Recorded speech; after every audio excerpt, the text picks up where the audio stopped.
तब आजी और बाबा का चेहरा ही दिल में आता है। तो से किसी की आकांक्षाओं के, किसी की दुआओं से आपको दबाव नहीं महसूस होना चाहिए। और मुझे ये लोग स्पोर्ट्स में कितने आगे बढ़े, लोग राजनीति में कितने आगे बढ़े, लोग व्यापार में कितने आगे बढ़े। बलिया सुनते ही, बलिया कानों में जब ये वर्ड बलिया जाता है तो एक अलग तरीके की फीलिंग होती है। तो बलिया का आदमी कहीं भी मिलता है तो ऐसा लगता है कि वो एक अपना परिवार का आदमी है।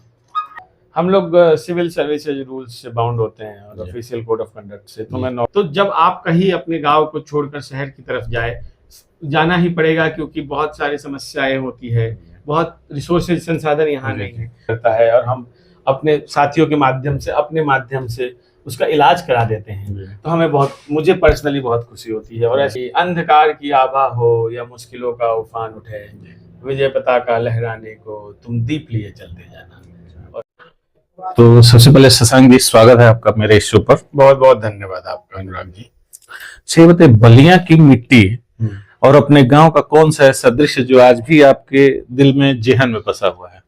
आज मेरे बाबा और आजी इस दुनिया में नहीं है, तो गांव की जब भी बात आती है तब आजी और बाबा का चेहरा ही दिल में आता है। और वो ऐसी स्मृति है जो इस जीवन के साथ ही जाएगी।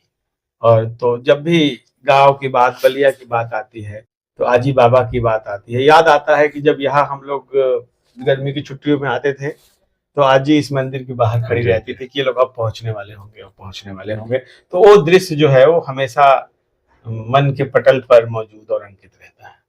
अच्छा, ये बताइए, बलिया के इतिहास में स्वतंत्रता संग्राम या यहाँ के संघर्ष ने आपके जीवन को कभी क्या प्रभावित किया, और किया तो कैसे प्रभावित किया?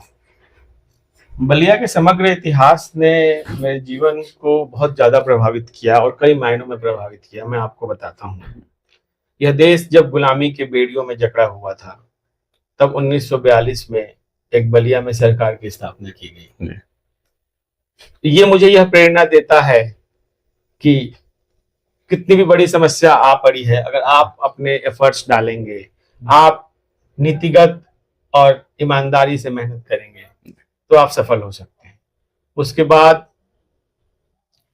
बलिया की मिट्टी ने ऐसे ऐसे लोगों को जन्म दिया जिन्होंने साहित्य के क्षेत्र में, इस देश में राजनीति के क्षेत्र में, कृषि संसाधन और शोध के क्षेत्र में, और मुझे लगता है कि मैं देश में विदेश में कहीं भी जाता हूँ, मुझे बलिया के लोग भारी संख्या में अच्छे अच्छे पदों पर मिलते हैं। ये हमको पता नहीं है कि हमारे बलिया के लोग कहाँ कहाँ हैं, लेकिन मिलने के बाद पता चलता है तो बहुत ही गौरवान्वित महसूस होता है। और आप जब किसी से बात करेंगे तो बलिया को जो बागी बलिया कहा जाता है तो एक अलग पहचान बनती है जो कि हमें प्रेरणा देती है। अच्छा, ये बताइए, जब आप बलिया के लोग आपको आईएएस ऑफिसर के रूप में, आईआरएस ऑफिसर के रूप में देखते हैं, तो क्या उनकी उम्मीदों से आप दबाव में महसूस होती है कि हाँ भाई, लोग उम्मीद लगाए हैं भाई?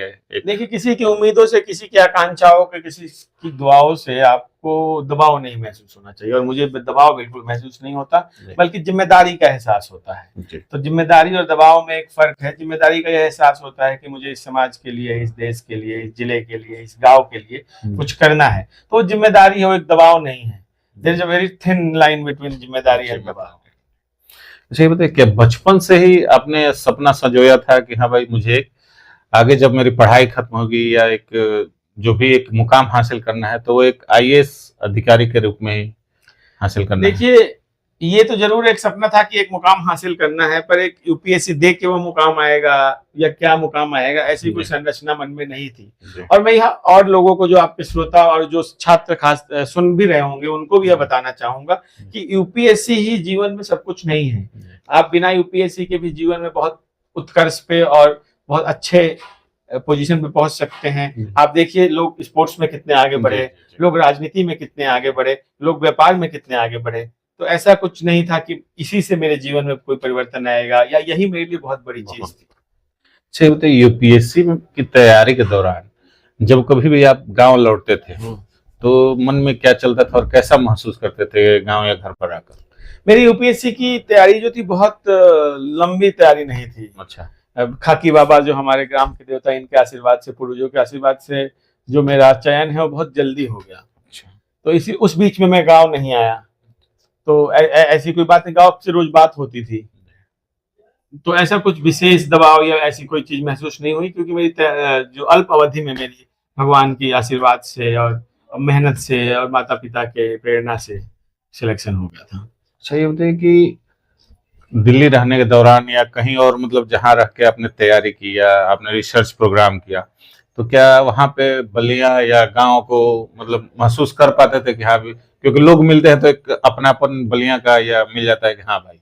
बलिया का कोई आदमी कहीं भी मिलता है तो दिल एक मतलब हंसी से अच्छा महसूस होता है, क्योंकि बलिया सुनते ही, बलिया कानों में जब ये वर्ड बलिया जाता है तो एक अलग तरीके की फीलिंग होती है।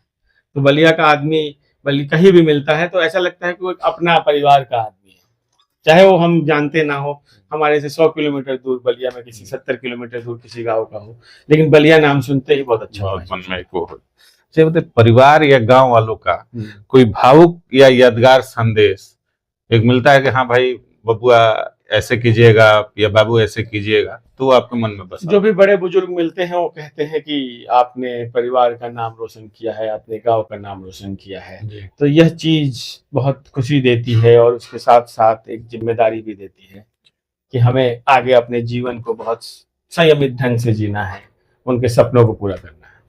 अच्छा अभी तक जब से आपने नौकरी की शुरुआत की, तो नौकरी के दौरान की कोई यादगार घटना जो आपके अभी जेहन में बसी हो? हम लोग सिविल सर्विसेज रूल्स से बाउंड होते हैं और ऑफिशियल कोड ऑफ कंडक्ट से, तो मैं नौकरी के दौरान जो इंटरेस्टिंग घटना है उसके बारे में बात नहीं कर पाएंगे। अच्छा गांव से निकलकर जो युवा जाकर अभी शहर मतलब शहरों में पढ़ाई कर रहे हैं, तो उनके लिए जरूरी सलाह जो कि शशांक जी देना चाहेंगे? यह मैं चाहता था कि आप ऐसा कुछ पूछे, क्योंकि यह सलाह मैं देना चाहता था। होता क्या है कि लोग जब अपने गांव से, मूल से, जड़ से निकल के जाते हैं तो इस जड़ को भूल जाते हैं, पर मुझे लगता है कि इसको भूलना नहीं चाहिए। आपके जीवन में 3 ऐसी चीजें हैं जो आप बदल नहीं सकते हैं, आपके माता, आपकी माता, आपके पिता और आपका गांव। यह 3 चीजें आपके जीवन में कभी बदल नहीं सकती है।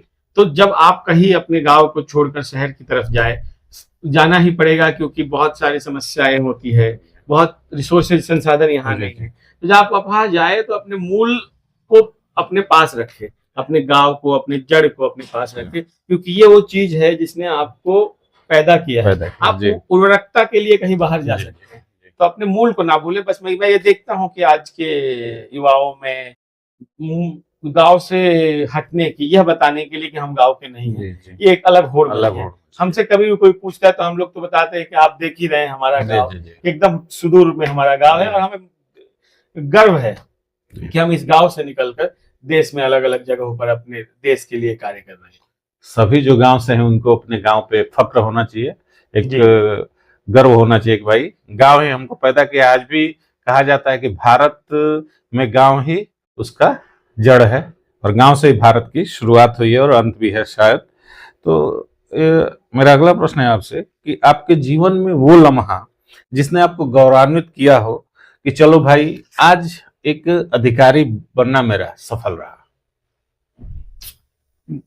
जब किसी को कोई शारीरिक समस्या हो, मेडिकल की जरूरत हो, आदमी बहुत परेशान हो, उसका वो हमसे संपर्क करता है और हम अपने साथियों के माध्यम से, अपने माध्यम से उसका इलाज करा देते हैं, तो हमें मुझे पर्सनली बहुत खुशी होती है। और ऐसे मतलब सैकड़ों लम्हे हैं कि जब किसी की मैं मेडिकल मदद कर पाऊं तो मुझे बहुत। उसमें से कोई एक खास लम्हा जो अभी तक? मुझे लगता है कि वो गोपनीयता के आधार पर किसी का नाम और वो हॉस्पिटल का नाम नहीं लेना चाहिए और पेशेंट का नाम, पर ऐसे बहुत समस्या है कि किसी का मेडिकल मदद करने के बाद मुझे बहुत अच्छा महसूस हुआ है कई बार। अच्छा परिवार या गांव के लोग जब भी आपका नाम मतलब लेते हैं तो लोगों में एक गर्व भर जाता है कि हाँ भाई शशांक हमारे गांव के हैं, एक IRS अधिकारी हैं और 2 जिले संभाल रहे हैं और एक जिले के मालिक जैसे हैं। तो उस समय कैसा एक अलग मन में? देखिए तो मैं आपको थोड़ा सा करेक्ट करना चाहूंगा कि मालिक का कोई कंसेप्ट नहीं मतलब गांव के लोग मानते हैं, हम हमारा कहना नहीं है, वो तो है सेवा के, वो तो सेवा है, लेकिन गाँव के लोग, तो गांव के लोग जब हमारा नाम लेते हैं उनको भी खुशी होती है और हमको भी खुशी होती है कि मैं उनके लिए खुशी ला पाया। अच्छा बताइए, बलिया और दिल्ली दोनों जगहों में कौन सा फर्क मतलब आपके नजरिए से ऐसा है कि जो कभी मतलब एक दूसरे का पूरक नहीं हो सकता? बलिया में जो बोली में मिठास है